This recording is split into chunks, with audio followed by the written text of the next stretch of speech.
মসজিদে এসে সে বলে পরে লিখে দে কবে কতদিন বাঁচবি রে তুই, লেখ এই ছেলে লেখ। হাসতেছেন হাসতেছেন, সে বলে পরে। তার এই কথাটা মিনিং করে সে জানে সে কতদিন বাঁচবে, তাই সে পরে এক সময় সময় করে এসে দিবে। ইন্না লিল্লাহি ওয়া ইন্না ইলাইহি রাজিউন। কত বড় মারাত্মক কথা। হায়াতের মালিককে, গায়েবের মালিককে সে কিভাবে বলে সে পরে আসবে? সে মাগরিব পড়বে না, ইশা পড়বে না, ফজর পড়বে না, সে মাগরিবে বলে কালকে ফজর থেকে পড়বো। সে রাতের গ্যারান্টি দিচ্ছে সে বাঁচবে। লিখে দে তুই রাত বাঁচবি।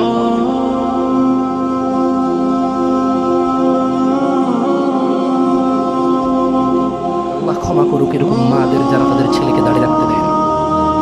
আল্লাহ ক্ষমা করুক এরকম যুবকদের যারা বলে বড় হলে রাখবো দাঁড়িয়ে। আল্লাহ ক্ষমা করুক এরকম মুসলমানকে যে